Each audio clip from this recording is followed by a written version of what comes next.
I'm Jim Check with Now Media. With me, Ian Burns, managing editor, out there in the nation's capital. Kind of a cloudy, smoky day. Well, not cloudy, smoky day here in the valley.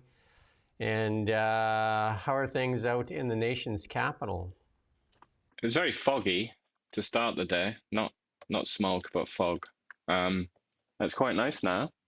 Mid-20s, sunny. Our It's theme all for right. today, Canadian economy in big trouble. And another day, another failed Liberal policy.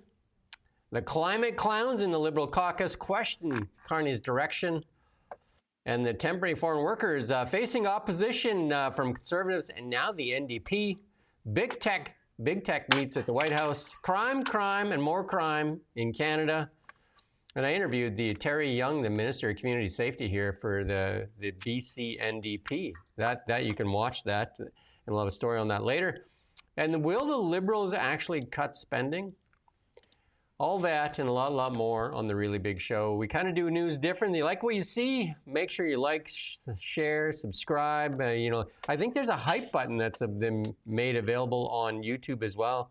If you could hit that hype button, that's great. And we had people, actually a few people contributed. There's a tip jar on YouTube. And we do thank the people that have hit the tip jar. That's awesome. You know what I mean? Like, if you're going to tip everybody else, you might as well tip us. There you go. Very generous. We've been talking about this forever. We've been saying they must repeal the EV mandate. And here you go. Finally, we were wondering how they were going to do it. We knew they were going to do it, even though they adamantly said they wouldn't do it. Isn't it typical? They adamantly said they wouldn't do it. But now they're just saying they're going to pause the 2026 EV target. And he announced a Buy Canada policy. There you go. Carney says that he will transform Canada's economy into a force that can withstand the trade shocks. The measures announced in the strategy target to help workers and businesses that are impacted by the trade. You know, the typical talk there. What are we getting out of this, though? What is the Buy Canada policy here? Well, it was quite interesting because like you said, right now it's kind of like a preference, and you're kind of supposed to buy Canadian, but he said he's going to make it so it's more formal. And he was talking. I think it was like just a mistake. I don't think he meant to use this word, but he said we're going to make sure that we always buy Canadian content. And I just like immediately, as I'm sure for you it just did, it made me think of how they spend so much money on Facebook while creating a law that bans news from Facebook and screws us as we produce our delicious content here. But I just found that quite funny, especially since we did those stories on how they spent God knows how much money on Facebook. I mean, quite obviously, that's not giving money, is it, to Canadian companies? But yeah, this whole thing, I found it quite interesting. The 60-day review. That's how a spineless, clueless government Another kills something. stall. Like, what do you need to Yeah, review? I Like, mean, it's well, pretty obvious. that'll probably end up coming back saying, "Oh yeah, let's get rid of it." But it's just rather than just come out and say months ago, which is what he probably should have done, and just say, "This is stupid, isn't it?" Okay, let's not do that. I'm just going to kill it. Instead of that, everything must be done in with this ridiculous smoke and mirrors. You have this 60-day review, then they'll come back and they'll have some other sort of like there'll be something, some kind of olive branch to the environmental fanatics in the Liberal Party that they must appease Well, we to just saw a if they're going photo to have op. a coalition that works and functions. We just saw a photo op with Chrystia Freeland. Remember, she was sitting with the 5 CEOs, the auto execs there, and she was like all for the mandate. You know, the big photo op. We're working together, and their message clearly was, and the EV mandate, or there will be no auto manufacturing sector in Canada. They ignored it because they just don't know how to backpedal, or they don't know how to, I guess, deal with this. We're going to talk about it later. The climate clowns that are still in their cabinet. But I just feel like Carney, we know, and we've been talking about this for months, if not years now. We know that there's a list of things that need to be killed from the Trudeau era. I mean, anybody that sort of follows Canadian politics knows this. Mark Carney obviously knows this. What I find so strange is that he came out all guns blazing, didn't he? And he killed the consumer side of the carbon tax right away.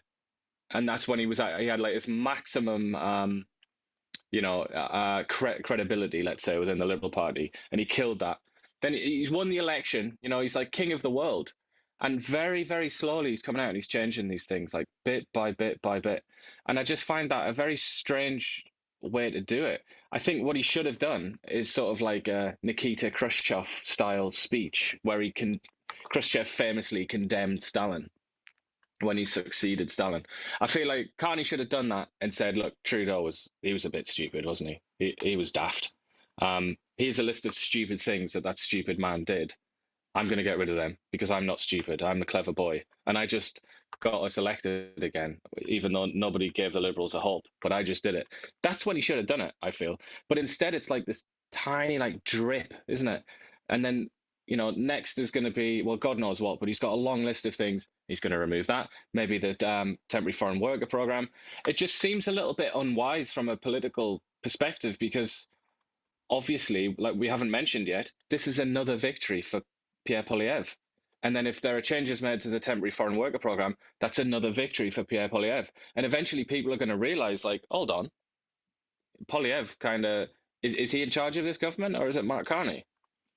So I just feel like you should have got rid of them all in one go because we all know what they are. We all know what the losers are from the Trudeau era. Scott Moe came out in a little bit of support for Mark Carney, and you can see why, because in this package he announced today, there was some agricultural relief. There will be a $370 million biofuel production incentive. Clean fuel regulations will be amended to help biofuels industry. Canola will also get relief from the federal government to help it bear the China's 75.8% on Canadian canola. So we'll see where that all shakes out at the end of the day. But the big news, this would have been the headline if it wasn't for the backpedaling on the EV mandate, which we knew they should have done. I mean, we called that a long time ago. We've been harping on the EV mandate forever. Also, remember note the timing. It's not by accident. He's done this to kill that headline. He doesn't want us to talk about the unemployment figures because he knows when they're going to be released. We all know when they're going to release them. So Carney's people said, okay, that's when we'll do it. That's when we'll take the headlines. Because this is the one that should be. This is the one that matters. Canada lost 66,000 and the unemployment rate is now over 7%. And that's not great news for Canada. And that number will get worse. That number will get worse. And we've got a graph here to show you where, like some of those numbers are pretty bad here. Terrible. Yeah, so you should look away if you don't like it, because there's 66,000 fewer jobs. Like we've gone from 6.9 to 7.1.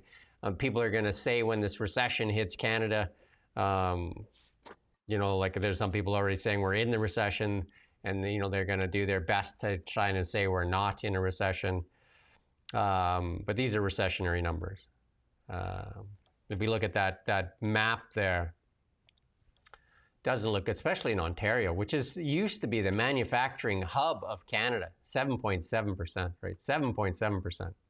That's just. And it represents such a huge chunk of the Canadian population. Like it really is very, very important what happens there. Where it may be less important when you look at like Yukon, for example. They seem to be doing relatively okay, but that's such a small population, isn't it, compared to Ontario? And a little bit worrying, I think, for Alberta there. 8.4% is pretty huge, isn't it? They need to release the resources and just let them go. And look at Newfoundland. When these numbers are actually realistically worse. These are the official numbers. So like this is one, like even if you say like, it's almost 1 in 10 people now out of work in Canada. Well, I think, I mean, it depends on who you class as unemployed, doesn't it? It's that old argument that it's been going on for a long time. But 1.6 million people classed as out of work. I mean, that's pretty huge. And that's just, like I said, that's just the people that Statistics Canada is willing to recognize as unemployed. There are many, many more people that just aren't listed here because for various reasons. Yeah, that choose not to work and they've dropped out of the place there. But construction, the layoffs there are huge. So, actually they gained in that one. But construction overall is in tough shape though too, right? So I mean, I think this is probably that's probably one to watch, construction, and I think that's a bit of a sort of red herring because From Yeah. what we've been reading and seeing, I think that's gonna dramatically collapse. And as we know with construction, it's often temporary work anyway, isn't it? It's often kind of like seasonal and it's short jobs and things like that. So I think that can go up and down really, really quickly. Yeah, abysmal numbers, though. Abysmal numbers. The Bank of Canada, I don't believe they're going to have any choice but to cut. It sounds like the Fed in the US is going to cut too, so that'll relieve some pressure on Canada to cut as well. They need to stimulate this economy. They need a bigger than a 0.25 cut. Like they want to, if Mark Carney wants to make any kind of impact, they're going to need to do like a half point, 0.75, something to show that they're serious about what's going on. Because most of Canadian wealth is in real estate. And that seems to be collapsing around people's ears. But, Yeah. this is the thing we talked about at the top there. Mark Carney facing some internal pressures now because now there's Liberal MPs forming an environmental caucus right around him, say they want to ensure Carney remains true to his values. So there's a bit of pushback there, right on cue, right? Meanwhile, a group of Liberal MPs, as some grit parliamentarians have been quietly expressing concern that Mark Carney has been relegating climate policies since becoming PM. Speaking to CBC anonymously, 2 MPs said Carney should be highlighting. Imagine that, they spoke to CBC, right? Anonymously. Imagine that. Should be highlighting his former job as special climate envoy of the UN. One of them said, not a word about it. What's going on? We want to make sure that he remains true to his values. But one Liberal MP with a different perspective, also remaining honest, told the CBC, under Trudeau, we had a very punitive environmental policy and just frustrated everybody. So there's some split there. And it's obvious. Like you got extremists like Stephen Guilbeault, who didn't even want to build roads. I mean, you can pretty much guess who's the people that are doing this. Yeah, and it's to be honest, we do like to bash Quebec a bit now and then, don't we? But I mean, that's where a lot of these MPs are. There's anybody who's been to Quebec, anybody that knows anything about Quebec knows that they have a very interesting attitude towards the environment and climate politics and so on, and it kind of stands out a bit, even compared to the likes of Toronto and Vancouver and things like that. Like they're very very ardent defenders of the environment. I suppose that's how they would describe themselves. And this is, again, it's like the central problem with the Liberal Party, which is that it sort of fundamentally exists for people in Quebec who want Quebec to remain part of Canada. That's basically what the Liberal Party is. So those people matter. Really matters what these people from Montreal think about the climate.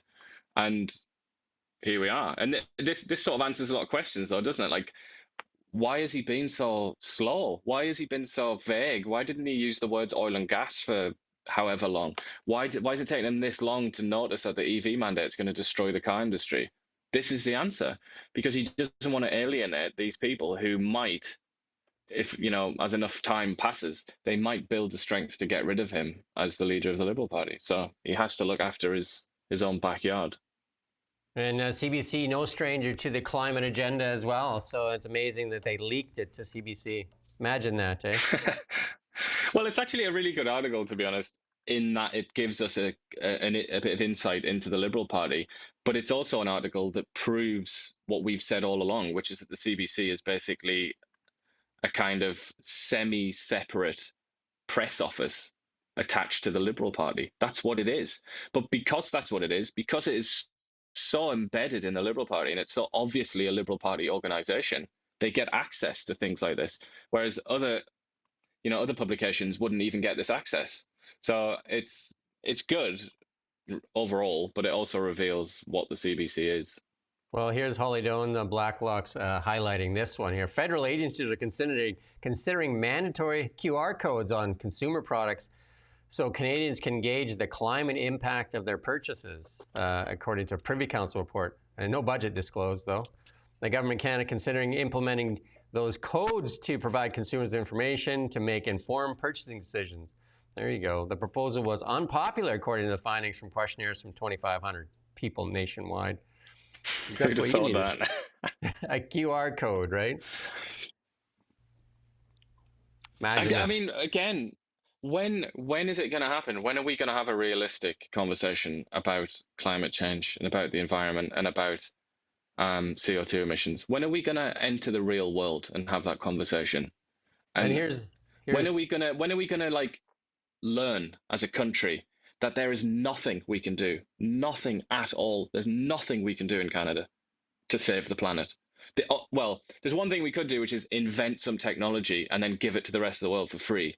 That would end CO2 emissions. But obviously that is a little bit of a stretch. But in terms of cutting back on flying or whatever it might be, eating burgers, there's nothing we can do there. Nothing at all. This labeling was proposed under Bill S5, an act to amend the Canadian Environmental Protection Act passed by Parliament in 2023. The bill made no mention of QR codes, but asserted in its preamble that every right has a right to a healthy environment. And then Environment Minister Stephen Guilbeault in 2022 testified the Senate Environment Committee acknowledged the right to a healthy environment reference was vague and undefined. Though regulations, we will define how this new right will be implemented. Stephen Guilbeault having a lot less power in this caucus than he had in the last Liberal government under Justin Trudeau, though. I feel like that one sentence from Stephen Guilbeault there is so valuable, where he says, through regulations, we will define how this new right will be implemented. If you want an idea of what the left in the Western world has been for the last 70 years or so, 60, 70 years, it's that sentence. Yeah. We're going to invent a new right, and then we will decide which regulations to impose to implement that right. The right over you. I mean, this is the excess of the Liberal left over the last 6 decades. In a nutshell, this is almost like I want to frame this. I want to put this in a museum or something like that. It's beautiful. Yeah, the right over you for less rights for you. The right over you. We'll do it. We'll make sure that we do the regulations. We're in charge of this right. It's not a right as in like the old idea of an English right from English common law, like the right to trial by jury or something. It's nothing like that. It's something that we decide. We decide what it means. We decide how to implement it. We decide how many people we have to hire to make sure that it works. Yeah. It's less rights for you, more rights for the government to regulate. The latest major poll, though, shows the Tories ahead of the Liberals, and the Carney's favorability ratings are dropping. And, ever since Poilievre has regained his seat there in Parliament, he's definitely picked up some steam. And then they're going to be back in the the Parliament here, at the end of next week, the week following. They should be back in. Yeah, 10 days. I mean, it's a good poll for the Tories and a bad poll for the Liberals. But if you look underneath the hood there, it also shows that Pierre Poilievre's favourability ratings are on the decline. So again, it's this issue with the Tories where, I don't know, Pierre Poilievre is like their biggest strength and their biggest weakness at the same time. And I think this is like, he's got that leadership review coming up. I'm sure that, I don't think anything's going to happen to him, but they're gonna ask that question, which is like, he's really good at policy and he's a really good attack dog, but people don't like him. How can we win an election when barely anybody likes this man? So it's good news for the Tories, I would say, but it also raises questions about the future of Pierre Poilievre, I reckon. From Blacklocks as well.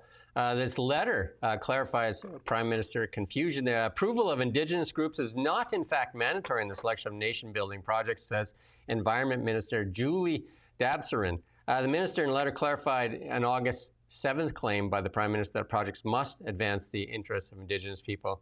But now she's saying in an August 27th letter to Advisory Council and on impact assessment said only consideration of Indigenous views was mandatory. This is typical of the Liberals. Like, it's just, you never know what's what. She made no reference to the legal text of Bill C5, an act to enact the free trade and labor mobility in Canada that left Cabinet to define the criteria for speedy removal of new industrial projects. Clear as mud. Yep, very, very vague, but definitely something that you can put $40 or $50 billion a year into, do what you want, and keep it vague. Yeah, because he said, Carney told reporters on August 7th the more was required. The core to the act, core to the objective, these projects must advance the interests of Indigenous people and they must contribute collectively to clean growth and meet Canada's objective with respect to climate change. We don't want pie-in-the-sky projects. We want projects that have a high likelihood of success, and it'll require hard, he goes on to talk about all that, the typical stuff that he talks about. But we get to see Pie-in-the-sky projects. So that would be what, carbon capture? That is pretty much the definition of pie in the sky, as far as I'm concerned. Digging holes and putting the emissions from oil production in that hole. I mean, just the craziest thing that anybody's ever thought of. But that's not pie in the sky, obviously. That's serious climate action. And Mark Holland, he was one of the very outspoken Liberal MPs when he was with the Trudeau government. Now he's the operator of the Canadian National Exhibition. Yesterday, he received a 6-figure fine for serious violations of anti-money laundering regulations at the fairground betting parlor. Mark Holland, the ex-Liberal health minister, is the new chief executive at CNE. And he's the guy that told you can't even go on holidays. Remember when he was in the Liberal caucus? No going on holidays, no burning gas. And then he's like, come to the CNE. Climate change is over for him. He said the casino failed to assess and document the money laundering and terrorist financing risks related to the products. That's a great place to launder money, right? You take in cash and then you take out cash. That's perfect. Dream, isn't it?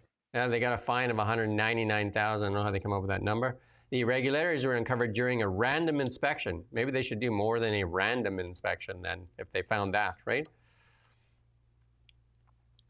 I mean, it might just be that this is like a box ticking thing that they fell afoul of. You never, considering the size of the fine, you think maybe it's not that serious, is it? Because it is quite a small fine, that overall. But who knows? Mark Holland's not going to tell us anyway, is he? All of his political principles just gone by the wayside. He's not bothered anymore. He's not going to tell us.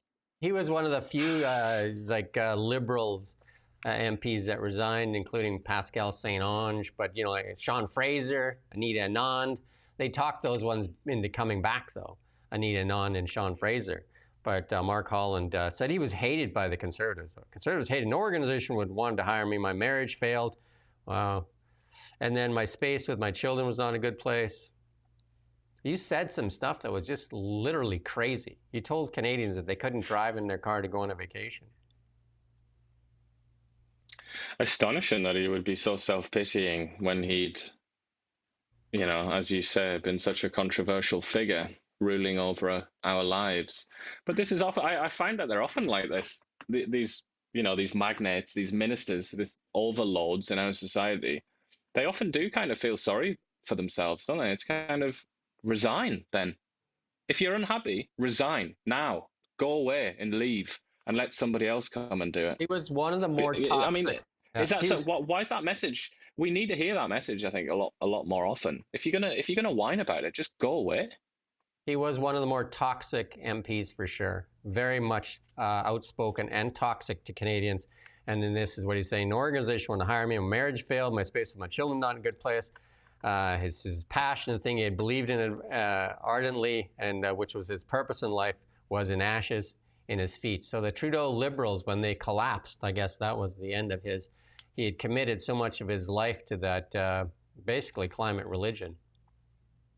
Well, he also pushed, as health minister, he also pushed quite strongly to create a situation where people with only mental health problems could kill themselves be killed with a doctor's assistance on the MAID program. That was one of his most controversial policies.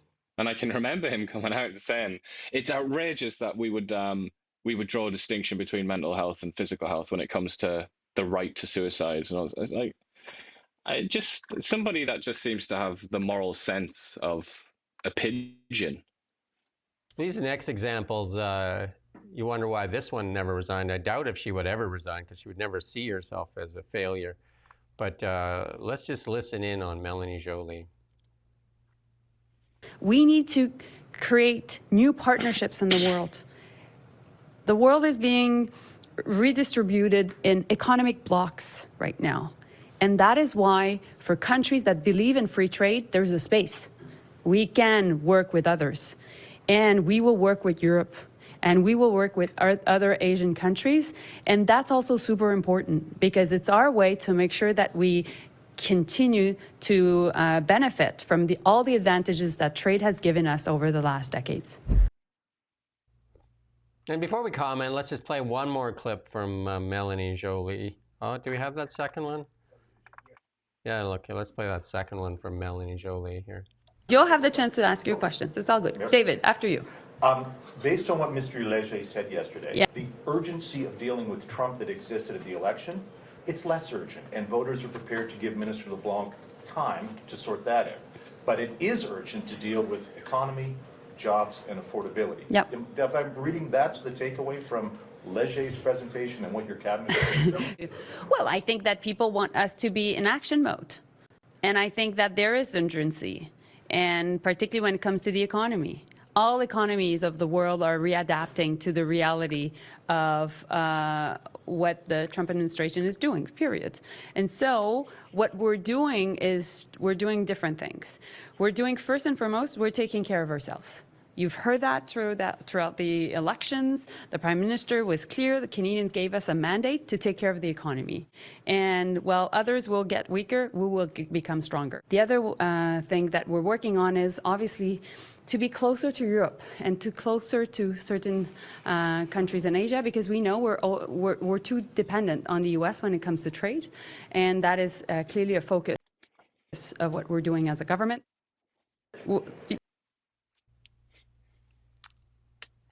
She also said that, I don't think we have this clip, that there's lots of deals are coming to Canada. And if I was a reporter there, I'd say, can you name some?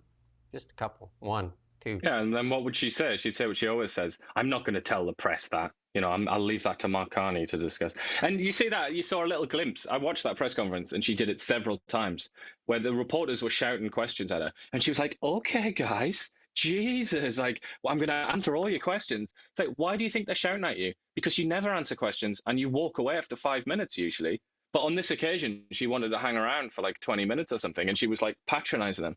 It's just such a terrible demeanor that this woman has. You know, Canada's philosopher in chief here. I think she just rubs people up the wrong way. I mean, I get that impression from the reporters who are there as well, and they're pretty chummy with the Liberals anyway. But once again, I mean, she comes out, she states the absolute obvious as though she's figured it out and pioneered it. It's like, the world is changing. Oh yeah, thanks for that, Melanie. I had no idea, actually. I'm so glad that you're in charge of this. You're going to guide us through this stormy weather. But then she went on and said, don't worry though, don't worry about America, lads, because we've got Europe and some countries in Asia. Okay, so Europe, literally stagnancy incorporated in Europe. That's going to help us, is it? Also thousands of miles away. And then we've got Asia. Okay, I've said before, Vietnam. Vietnam's a bit of a success story. China, we're in a trade war with them. Japan, completely stagnant. Same with South Korea. What are you talking about? But as you said, give us specific examples. Because otherwise, you know, unfortunately, she just sounds like maybe she's not the best qualified individual to be talking about this kind of thing. You know, they're talking about they're going to make Canada the strongest country in the world, and they're going to do this, they're going to do that, they're going to do this. And one of the things she did say was true. We're going to look after ourselves. And I think she should have just ended there. We're going to make sure we look after ourselves. And ourselves meaning just the Liberal MPs. Because it doesn't seem like the rest of Canada is getting looked after. And you know, and they've also waged war with the tech, the big tech. And here it is. Here's a picture here of Donald Trump had a big, it's not a round table, but a long table of the biggest tech companies in the United States. And our government has decided to wage war with the tech companies. They've waged war with Mark Zuckerberg is sitting to the left of Trump there. Zuckerberg, the Facebook thing that's actually hurting our business. The bill C-18 is crushing local independent media. There's Zuckerberg to his left. There's Bill Gates, who was like Trump was the devil to him, and all of a sudden Bill Gates is there fawning over Trump. Sergey is there from Google. I've listened to this whole conference. And again, the press gets invited in. The press is in the room, they get asked questions, and this would never happen in Canada. Sam Altman's there. They're all of them basically with really good what you call accolades to Trump. They're thanking him for his leadership, thanking him for this, thanking him for that. Sam Altman. And then next to Sam Altman was I'm just trying to remember all these pictures that were there.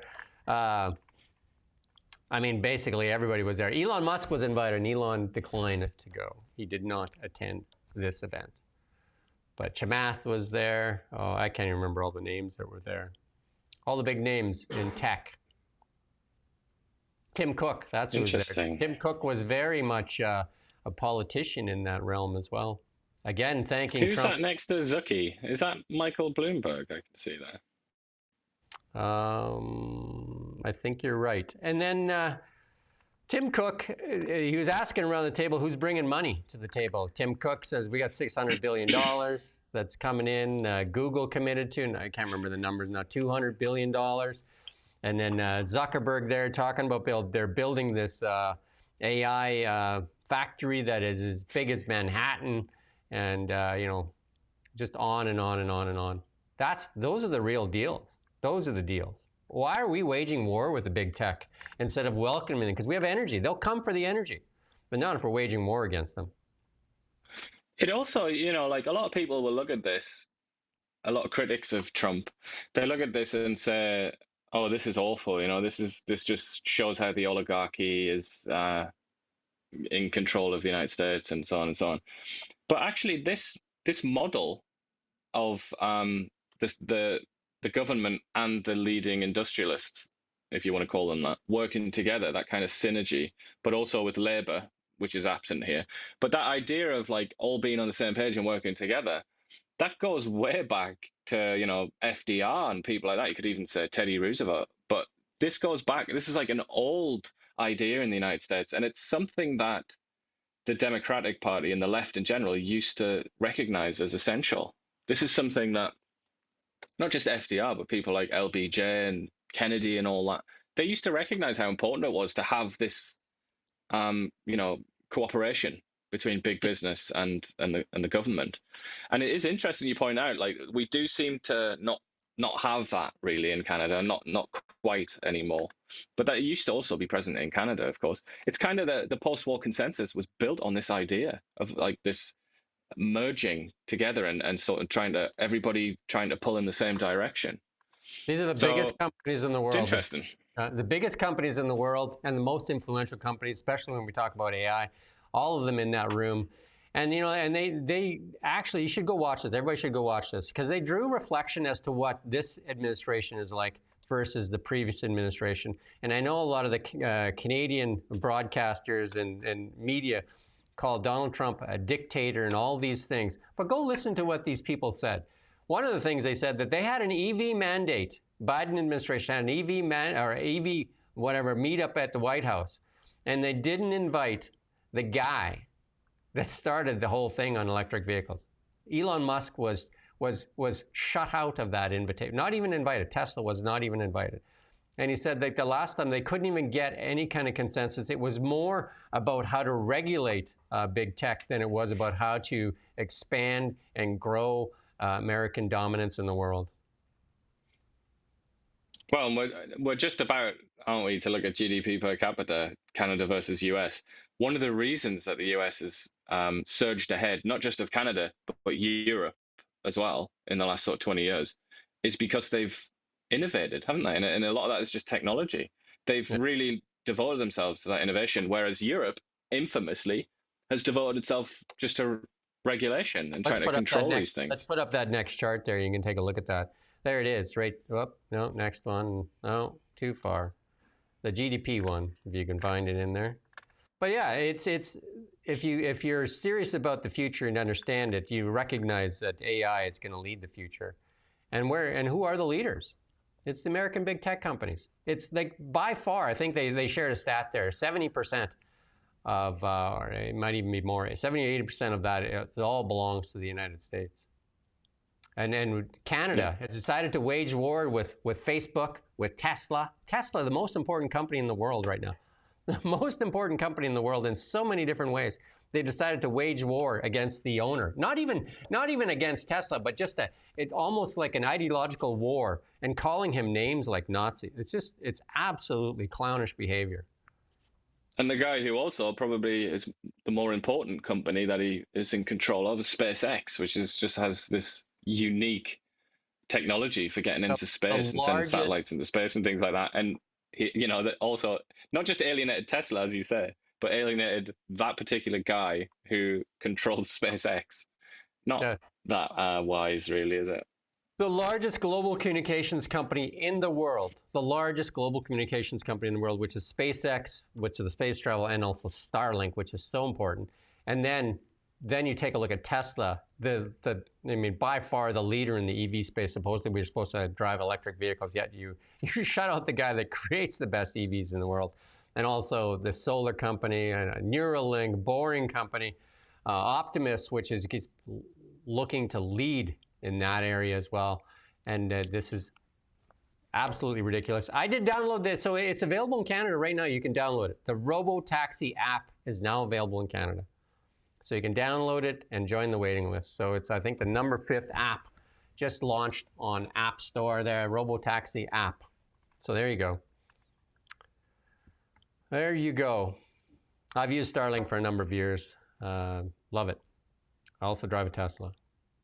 But here's a picture of Mark Carney, another photo op. Look at this photo op. Hey, how the government-funded media made sure that the center point was there, right? Well, the funniest thing about that picture is the foreground where you've got the out of focus. It's almost like you're peeking through a very busy room. The secretive meeting. The Khan dog is holding court. Well, in that secret meeting, now this is from Holly Jones. The federal deficit is likely more than $80 billion, and that's Pierre Poilievre said that yesterday. Cabinet's original forecast is 42. How did you double that? Like, you know what I mean? Like, how? Justin Trudeau had pledged a deficit. And even that was kind of like shocking, wasn't it? Yeah. People like, God, 40 billion. It's like, double it. Justin Trudeau had pledged a budget over around of 42 billion. Carney doubled that without introducing a budget. So we're expecting a budget here. I think it's in October we're going to get that budget. But the budget office is putting out a warning, though, right? It's all show, said Poilievre. There's talk of targets. One day you might find savings somewhere, but since he took office, let's judge him by his actions. The budget office months ago warned 42 billion was unrealistic. Precise calculation was difficult since cabinet never tabled the budget, said the budget office. It's an absence of a budget. It's very difficult to know exactly what the government forecasts are. And that's from the budget office. Indeed. Yeah, kind of, yeah.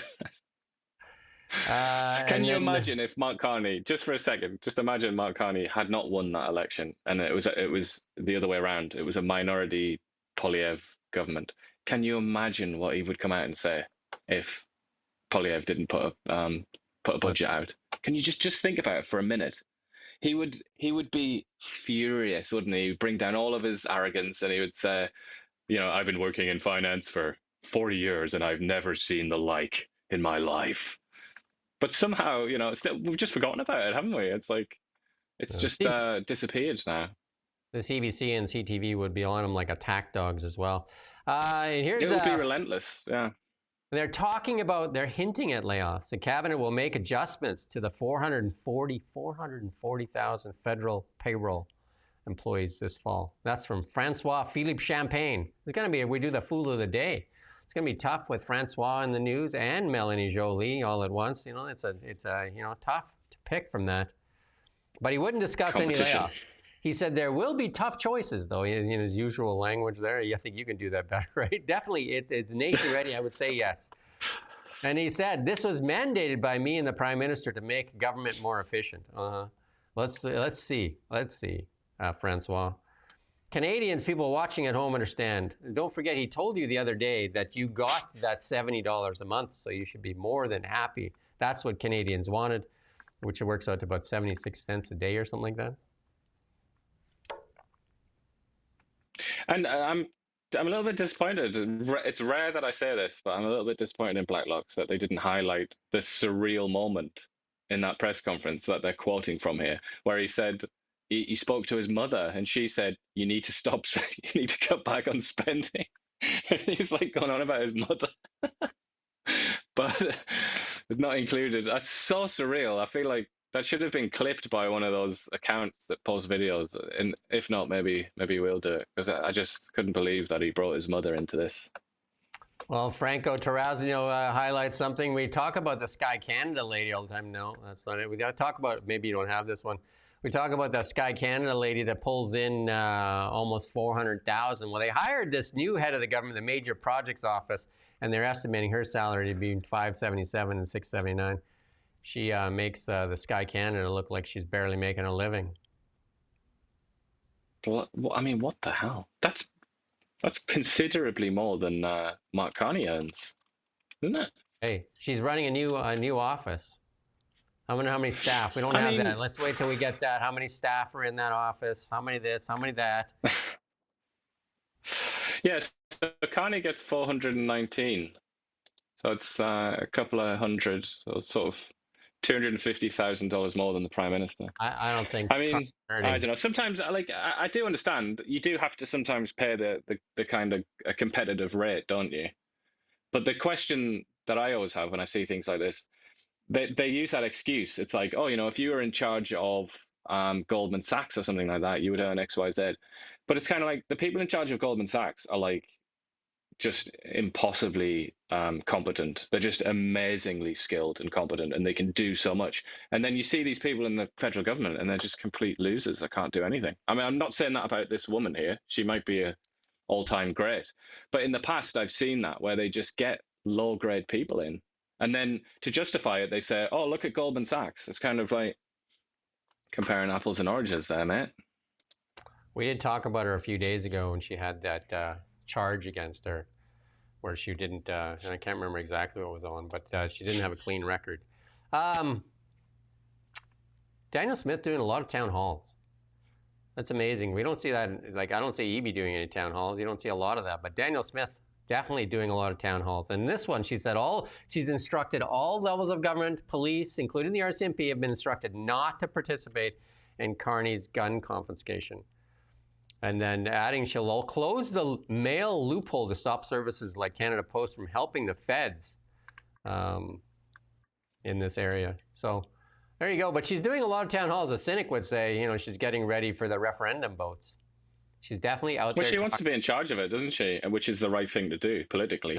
She wants to survive whatever happens. She wants to still be around. And the only way to do that is get the bull by the horns. And she's, that's exactly what she's doing. I commend her for going into the room and facing the public. Why doesn't David Eby do that? Why doesn't, even the showman there, Doug Ford, he only likes to stand up for the media and dump liquor bottles out. Why doesn't Doug Ford do a bunch of town halls? See what he gets, right? I think Doug Ford would do that, actually. But then you should do it. There you go. You should send him this. Because Daniel Smith has done a ton of these, and she's doing more. Yeah, she likes to get out and about, doesn't she? But Doug Ford is famous, as I've said this before. He's famous or infamous or whatever for giving out his personal cell phone number to just randomers. So he loves that. He loves to press the flesh and do it all. So I think he probably would. But Daniel, you have to remember, Daniel Smith is doing this for a very specific reason. It's about her career and it's about her future, I think. So I think she sees an opportunity and she's taken it, and I reckon Doug would do the same. As for David Eby, however, can you imagine David Eby going into BC Interior in the north, going to little town halls, going to a town hall? I just no, a town hall in Merritt. I cannot imagine him doing that. Stephen Guilbeault posted this photo up with the Prime Minister. It looks like a one-on-one meeting. I'm hoping that meeting was telling him that he's done. Looks like they've been painting in that room, doesn't it? And they've covered the table. But you know what I mean? In this one-on-one meeting, because Guilbeault, remember when they asked him if he would continue, he said that if he didn't get his climate agenda, that he might as well just take his stuff and go home. Remember that? He famously said that too when Trudeau was resigning, that he might as well just take his stuff and go home. Well, here's your opportunity, Stephen. But yeah, I think, imagine it's that famous saying about the tent. And if he was outside of the tent and doing a certain thing inside of that tent, it would make life difficult for Carney, wouldn't it? So better to have him in and doing that out of the tent as things stand. But, it might be, I think inevitably it'll come to a head because Carney's getting in more and more trouble with the economy. He'll be looking at his approval ratings and being a bit worried. Looking at that other poll that said everybody's freaking out about cost of living crisis. Carney has to grow the economy. And people like Stephen Gilboa want to stop that happening for their own ideological reasons. They think it's better for the planet. Eventually, there's going to be a collision, isn't there? Yeah, it's if you think about it just from like an image, it's the economy keeps failing and where the unemployment's going higher, and then there's Pierre Poilievre. Look over here, like and Daniel Smith put out that video. Look at all the riches we have. Use those, and and the liberals have ignored that and said, oh, we can do wind instead, and they've ignored our natural riches. Daniel Smith put out that video that's very, very compelling. Pierre Poilievre has been saying it forever, and Stephen Gilboa against even cutting down trees, and we've seen that in British Columbia too. And like even when I interviewed a forestry executive, it said it was Stephen Gilboa's influence on the BC government that stopped, like even allowing people to get their cut blocks here in British Columbia. And at some point, you would think that Mark Carney is like, what do we got? What do we got? What do we got to help the Canadian economy? And somebody's going to say, like, well, we have all these resources. We have those. You mean carbon capture? That resource? Anyway, now it's so obvious to so many, and I believe that they're going to end up having to capitulate and figure that one out too, just like they did with the consumer carbon tax, just like they did with the EV mandate. They're going to have to capitulate and actually put an oil pipeline into place here because that's our riches. That's a real dilemma for them, because if they do that, they might lose Quebec, basically, in a nutshell. And if they lose Quebec, they lose power. So it's this old question of a leadership class, a ruling class. Do they put themselves first, their own survival and their own position first, or do they put the benefit of the whole country first? Which will, by doing that, you sacrifice your own power. It's they're in a very deep hole, I think. I did an interview yesterday with Brennan Day. He's the MLA out there in Courtenay-Comox. And we talked about the ER closures in BC, and they're sadly the norm here in British Columbia. We had another one today. I think we put it up. If you go on Kelowna now, you're going to find it on the site. I believe that was 100 Mile House today. Is that the one that closed today? Just going to check that. Yeah. 100 Mile House today. I did that interview with them. That story should be up later today, I believe, on the ER closures in BC being sadly the norm. I also interviewed the minister. I think it is online now. It is? Okay. As we speak. There you go.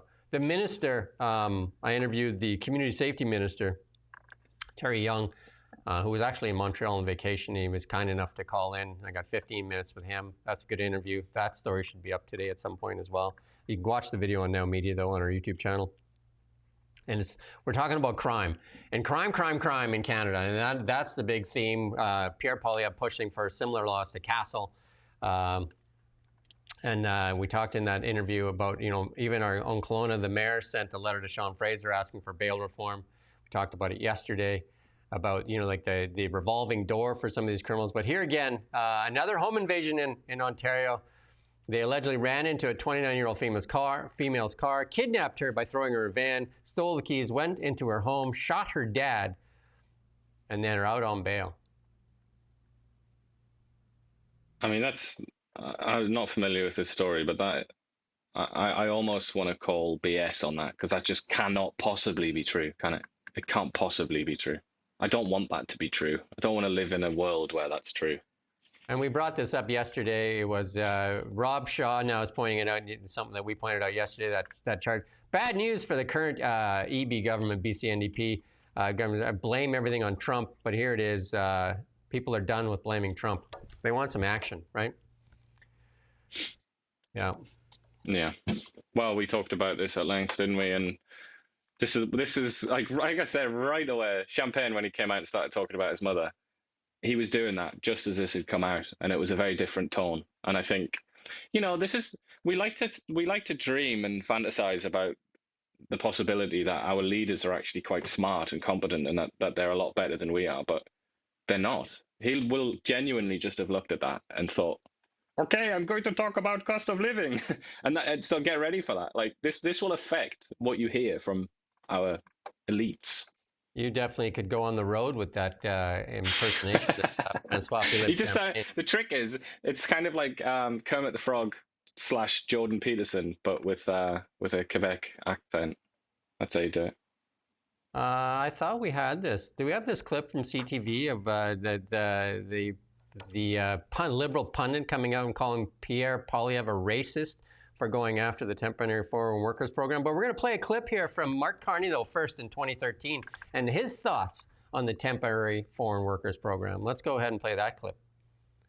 Reliance, certainly on temporary foreign workers for lower skilled jobs, which prevent the wage adjustment mechanism from both improving, well, making sure that Canadians are paid higher wages, but also that the firms improve their productivity as is necessary. So we don't want to mask it, and as the government's review and as the intent of the review to ensure that this is used for transition for those higher skilled gaps that do exist and can hold our economy back.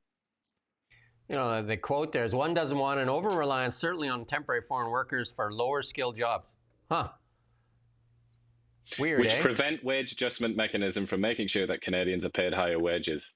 Gee, I mean, it's kind of the thing you learn in basic economics. So is Tim Hortons a high-skilled job nowadays? Is Tim Hortons like high skill? Is that where you go for the high-skilled jobs? It must be, yeah. I don't think we've got it here, but there's a very interesting tweet from the head of the Canadian Federation of whatever it's called, in the small businesses. CFIB, yeah. Yeah, he's come out with a tweet where he's said how crucial it is to have foreign workers and all the rest of it, and how desperate they are to make sure that this is their voice is heard. And it's very interesting to see the reaction. I know it's Twitter, X, whatever, and it's not necessarily real life, but he got ratioed, as the kids say. People aren't willing to swallow it anymore, and they're all coming out and saying the obvious: just pay more money. Try harder, work harder, be better. If you can't run a business without indentured servants from India, you shouldn't be in this sector as it is. Maybe you should work for Tim Hortons. Let's play this clip here from CTV, and this is what the CTV dragged out. They bring out the liberal pundits to talk about the typical thing. If you talk about immigration, they're going to bring the people out and tell you that you're a racist. Let's play it. Yeah, I do understand the point, Sharon, about sort of like the young, and we saw it in the demographic shifts in the last election, right? The younger generations and the frustrations that they feel, and those numbers from Stats Can about unemployment back that up. I just also think that there are potential vulnerabilities in casting immigration as even close to any kind of a silver bullet. It 100% is, and listening to that interview and watching that interview that you did with MP Rempel, quite frankly, was infuriating. I'm going to be quite frank and honest. We are the Conservative Party, and Pierre Poilievre and MP Rempel are treading a very dangerous line of what I'm going to call a dog whistle of racism. Because if you want to have a conversation about the fact that we have an issue with immigration, we do, not because they're immigrants and they're coming in and taking away. It's because our society and our system hasn't kept up. We don't have enough housing. We don't have enough resource put in place to help everybody. So let's have that conversation. But to say it's foreign workers that are taking away jobs from Canadians and the solution is youth, to me, is simplistic. It's nonsense. And honestly, it's like, let's talk about taxi drivers, for example, in major cities. There is a reason why taxi drivers. See, they just drag it out. Hey, she has her own answer there. It's just comedy. The country's not prepared to take in that many immigrants. The country's not prepared to take in that level of immigration. You said it yourself there, lady. The country's not prepared, so we should stop bringing in that many immigrants until we're prepared to absorb more. Nobody's saying have no immigrants. We're saying the country should be able to bear it. It's not like we should figure out how to we obviously don't know how to figure out how to service more people, do we? Haven't? Healthcare. We haven't figured that out. But she goes right away to racism, right?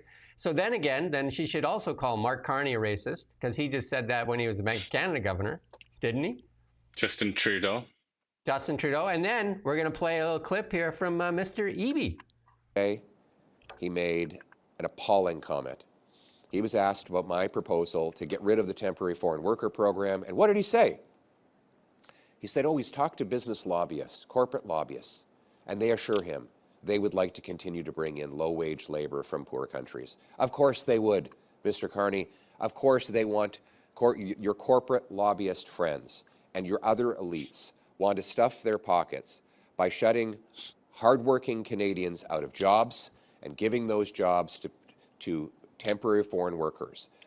You are not supposed to be working for corporate lobbyists. You're supposed to be working for Canadian workers.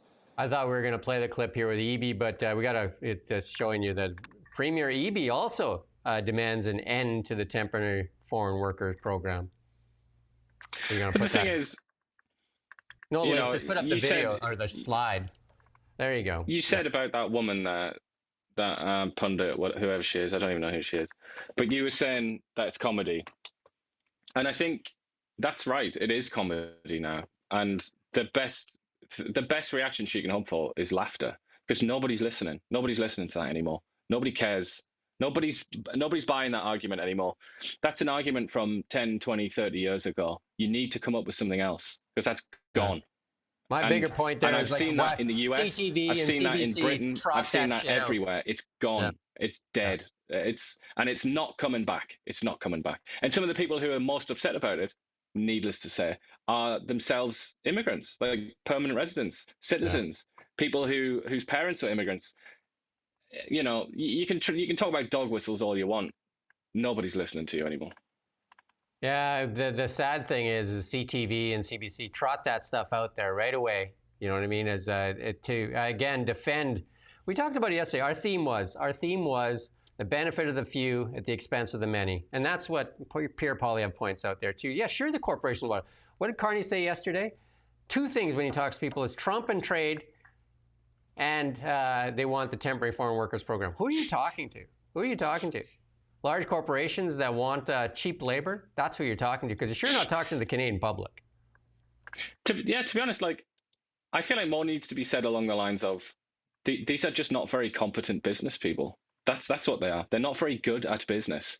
If you're so clueless about how to run a business that you have to get in foreigners on low wages who are like tied to you, like a kind of serfdom, if that's what you need just to break even, you're not good at business. You need to like step aside and let somebody a bit better than you take over. And originally, this temporary foreign workers program was put into place to bring in where we didn't have the high-skilled, the engineers and that stuff. It was brought in to fill those gaps. And all of a sudden, we're filling gaps at Tim Hortons, and this is why the youth don't have jobs. That's why the unemployment rate is in the 20%.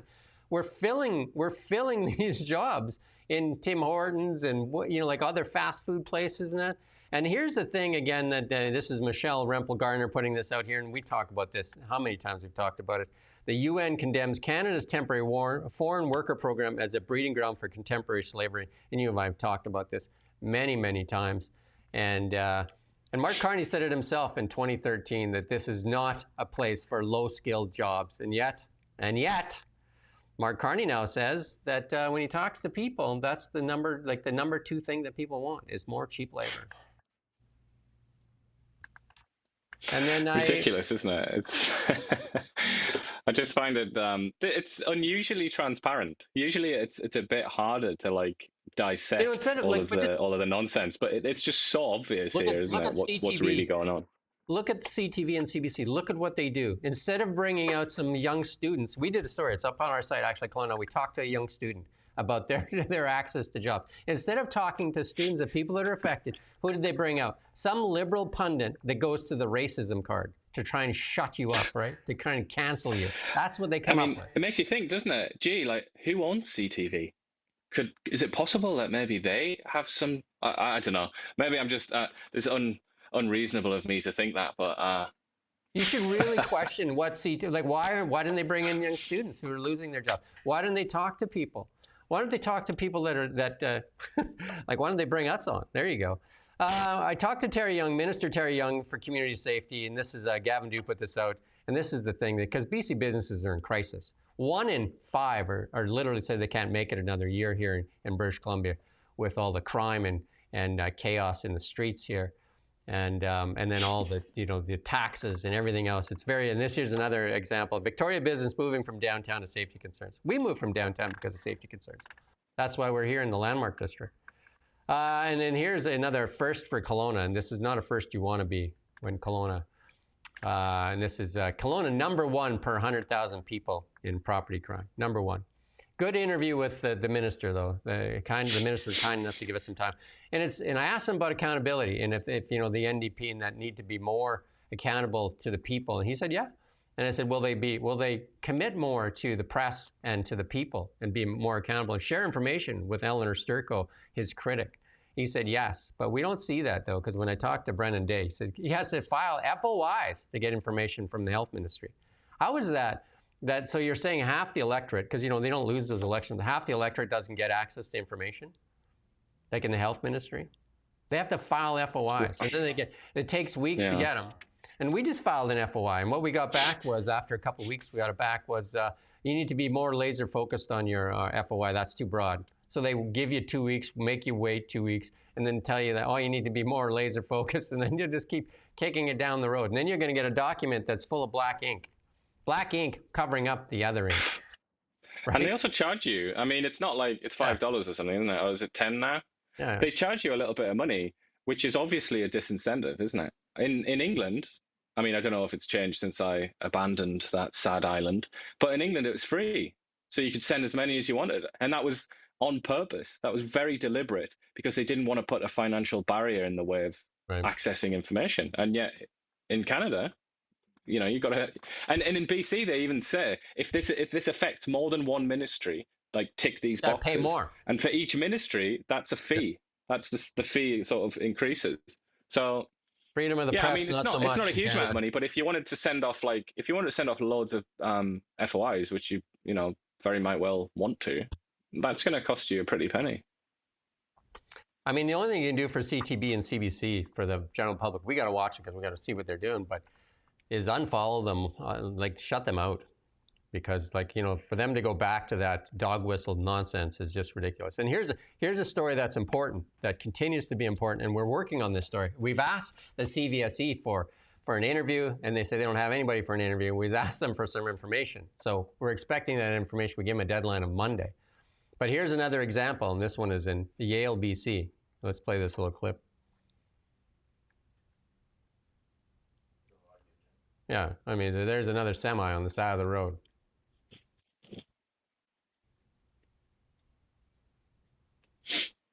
Trucker safety is so important here in British Columbia and all of Canada. There's so many big trucks on the road, and we've seen that CBC did do a good article on. They went undercover and found that you could basically buy your license in Ontario. Remember that we showed that clip, and just like you're supposed to pay $10,000 to take all this driver training. Well, you can get it for $4,000. We can get that real quick for you.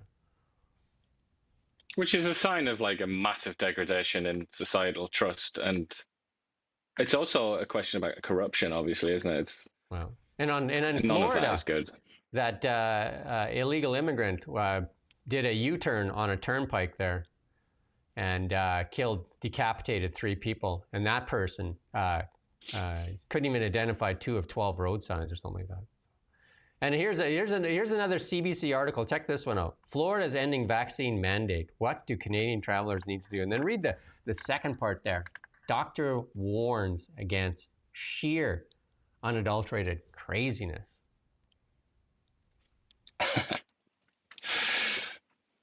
What? It's funny, isn't it? Is it?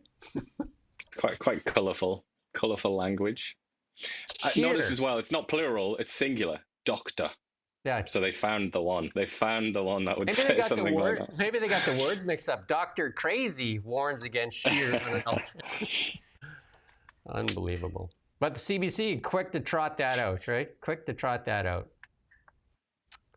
But this also plays to stereotypes, doesn't it? I mean, Florida is generally considered to be the craziest place in the US, and they're dining out on that stereotype, aren't they? Which I thought CBC told me that was naughty to do. You shouldn't do that. You know how many Canadians go to Florida? Lots. Pam Bondi, the Attorney General, just announced the expansion of the task force to cover the northern border with Canada, further crackdown on cartels, human trafficking. So let's listen in on Pam Bondi. We are now expanding Joint Task Force Alpha.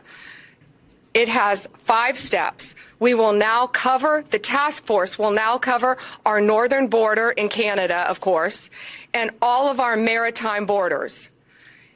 Our incredible partner again at DHS, Kristi Noem, and I are expanding this to include our DEA, ATF, and FBI agents to this task force to give us even more manpower. We will receive. We did that story a little while ago about the Falkland bust, where apparently the RCMP was given the lead by the DEA, but then refused to share information with the DEA. So it's puzzling for sure. That was Rob Shaw that broke that story here in BC. Puzzling for sure. And obviously, you know, they're saying there's a bunch of stories out now. The FBI is saying it as well, that there's a Mexican-Chinese cartel that are kind of using BC as kind of like the funnel through for a lot of these precursor drugs and everything. And so it looks like they're stepping up some enforcement of the... Part of the... I've heard an optimistic approach, because you know how Trump's got rid of the de minimis thing? Apparently that is going to have a massive effect on drug production, like fentanyl production in the US, because that's how it's obtained, is they do these like little boxes and envelopes and things like that, and then that's how they get the precursors. But I suppose the Americans might now be thinking, all right, we've got rid of that de minimis thing, but the Canadians obviously haven't.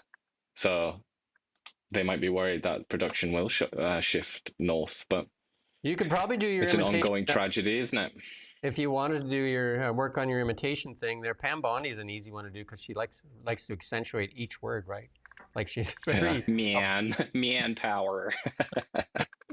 She's very she's a very powerful lady, though. You know. Yeah, got nice hair as well, hasn't she? Spent a lot of money on that, I reckon. She's definitely. I wouldn't mess with her. How's that? She was married, I've just learned, to Scott Fitzgerald, so she's obviously literary as well. That's good. Trump wants to rebrand the Department of Defense the Department of War. He likes that. He's a marketing kind of guy for sure. He likes to use different things. See if he can get that in there. But he wants to give the Department of Defense a more mean title. So like, you know, like it's like when you take over a hockey team or a franchise and you switch their jerseys to black because that's a meaner color. You know, when you like say you had like Snoopy on the cover and you had this pink jersey with Snoopy on it, and then you know you're always getting beat up. So then you know you turn into a black jersey with a lightning bolt or something like that, right? I mean, like it says here in this, we've got a little bit of text here that from 1789 till 1947, that was the name. Yeah, it so was something. Not a stretch. It's not a stretch. After the Second World War, they changed it. No, they were to soften it because you know they dropped a couple of atomic bombs on Japan, so I think they were trying to soften their look in the world. Yeah, it was just part of that. You know, that was all across the world where the people were just sick of war, weren't they? So war became very unfashionable after Hitler and the First World War and Stalin and all that. Therefore, they thought, let's call it defense, even when we go and bomb people. You put this next one here. Russian President Vladimir Putin rejected the proposed Western security guarantees for Ukraine, warning that any foreign troops deployed in the country would be a legitimate target. There's more to that, though. He's saying that if it's before the peace deal is done, he's saying you don't put them there, they'll be legitimate targets. But he did not rule out that you could have them there after a peace deal is signed. Yeah, I mean, this is directly relevant to us because that could easily be Canadian soldiers, and this is what everybody said anyway, didn't they? That the Russians would look at that as a kind of massive provocation, although they look at everything as a provocation, don't they? What? I mean, in all honesty, what country is putting troops in there where there's an active war going on, not expecting them to be involved in the skirmish? Like what? Like, come on. Yeah, it's just now and then we're reminded, aren't we, of how serious this is, because obviously Russia's military is not up to much, but its nuclear arsenal is up to a great deal, and that's quite frightening, isn't it? I mean, we shouldn't forget how serious that is. And here we go. We're going to talk about the most important tech guy in the world here, and the left's going to lose their mind right now. They're proposing, not that he needs it, that and before you lose your mind, listen though, before you lose your mind, Tesla proposes a $1 trillion pay package for Elon Musk. And how does he get that payday? Because he gets nothing unless he gets this. He has to... In 10 years. In 10 years, he has to, within 10 years, increase the value of Tesla, the stock value, 8-fold in its earnings by 24-fold. I'd give that deal to anybody. Do you know what I mean? I mean, there's has it. loads more in there as well. Like sell loads of Tesla cars, You know robots, what I mean? Like, everything. Yeah, if somebody it's a said to big you, list. if you're running a company, I'm not going to pay you for 10 years. You get no money. But if you hit these milestones and it, makes the company this like 10 times better, 10x and that, I'll give you any. Like even that lady that Carney just doled out over $500,000 to. I'd say like, if you can close 5 deals, I'll give you that salary. If you don't close anything, you get nothing. Zero. Nothing. Nada. Although he did get, what was it, 29 billion? Yeah, $29 billion Why though? last month Why? from Tesla. Why? That's because he's hit previous targets, isn't it? Correct. The targets that he made way back in, I think, I'm going to get this date wrong, 2016, 2015, and they were ludicrous targets at the time. They were absolutely insane targets. They were like, you had to like tenfold the stock price, you had to do this, that, and then they achieve 1 million unit sales. And at the time, nobody thought it was possible. And he hit the targets. And then some liberal left-wing lunatic judge comes along and says, that's too much money. And they took it away. And then they've appealed that, and that's why he got awarded that. And I mean, here's a guy who's willing to work for zero, because a lot of the CEOs, like, well, look at the CEOs in Canada, how many are taking, like, even the ICBC, the government money, taking these massive salaries, right? Look at Air Canada. Look at it. Like, remember that? The salary of the Air Canada, I think like 13 million or something like that. And I just think in general, that class of people in general, the CEO class, are like way, way overpaid. And it's been like that for decades, at least 20, 30 years now. So obviously Elon Musk is like a one-off. He's extremely, good as a businessman and everything, but $1 trillion or even $29 billion, like, doesn't mean anything. There's no need for that, really. It's a company, it's an enterprise. Like everybody should get a slice of the pie. I feel like this is something that makes us less civilized. Before you say that, I think. Before you say that, the Tesla, they've tried many, many times to unionize it. Most of the employees, even in Europe, say no, thank you, because the employees are well looked after for Tesla. No, they do get paid quite well, but I mean, I feel like because the company's so successful, they should be paid more. They get stock options as well. They get all kinds of stuff, so they're all winning. So there you go. I don't know if we have this in here, a little bit of tech here. Do we have this last one in here or not? Yeah, this is coming to a place, and this is good. This is for road safety. This is an example of they finally got it working. Let's play this clip. If you're running away from the cops down there in Las Vegas, this is what you're going to get. It's the new grappler instead of these long. Remember the O.J. Simpson thing where they follow the guy for like it seemed like days. Now they got this grappler, which is great for safety because these people end up usually in a multi-vehicle crash, so they just hook them up. Pretty nice of Batman to lend them that technology. You just wonder why they haven't done it sooner, right? Like, I mean, this kind of stuff. Like, all you had to do is watch a few Batman shows, and they could have oh, we should do that. Totally. Even Spider-Man with a bit of adaptation. Anyway, I think that should eliminate a lot of those people, because they also know in some states, in Canada as well, they have the do not pursue if the person goes over a certain speed, because this causes, usually ends up causing carnage for innocent people up the road. Yeah. Yeah, it's the same in a lot of places in Europe where they just won't, they snatch phones and things on scooters, and they just won't chase them because obviously it puts people at risk. What I watched yesterday, you talk about scooters, I was driving home yesterday, and those one-wheel scooters, the electric scooters, I was doing about 66. I typically go just 6 kilometers over. I set it on the car drives itself, it goes 66 kilometers. And weaving through me and through all the traffic was a 2-wheel scooter doing about 75K, just flying. And then he comes to the stoplight, and he did stop, and then he went through the red light as well, because obviously none of those regulations apply to him.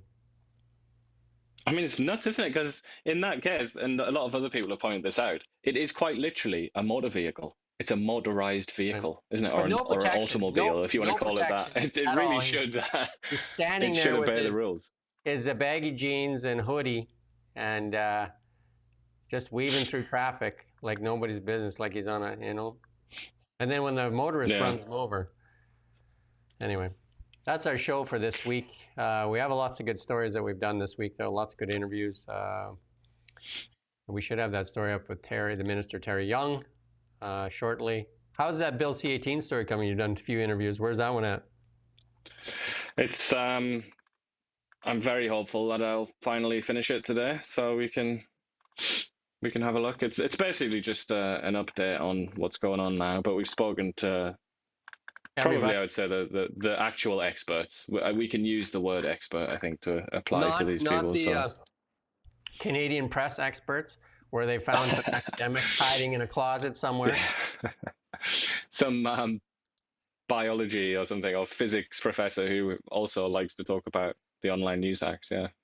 And we do thank you for watching. We thank the people that put some money in the tip jar. We thank people that like and share. And if you can help us get the word out, it's good to have a free and independent media. If you like what CBC is doing and CTV, and where they come out and they tell you what to think, how to do it, and they tell you you're a racist and you're all kinds of these names, and they work basically, like, again, that CTV, that interview there, Vasi Kapelis, you got to be ashamed of yourself by putting that person on there and saying, like, Did you see who else was on there, though? I don't know if you spotted him, but Sebastian, who used to run the media for Pierre Poilievre. Was he on there? He was on there. Yeah. That's what he's been doing instead of answering our emails. He used to phone me lots, Sebastian, and then, when they got what they needed, then all of a sudden they just went dark, hey? That's how you do it. Big Seb. Right. There you go. Anyway, that's our show. We're back Monday. 9 a.m. Lots of good interviews lined up for next week as well. Working on a couple of really good stories. The Flee of Capital, and then the trucker safety one. We'll see what we get back from the CVSE. And then the crime and more crime in Canada here, especially how it's impacting small businesses that don't have the tools to deal with it like large corporations do. Like small businesses, that broken window means a lot to them. Definitely. We do thank you for watching No Media. We don't just report the news. We live here too. We're your neighbors, bringing you stories that matter to all of us. No government funding, no outside influence. Kelowna Now, local, independent. News you can trust.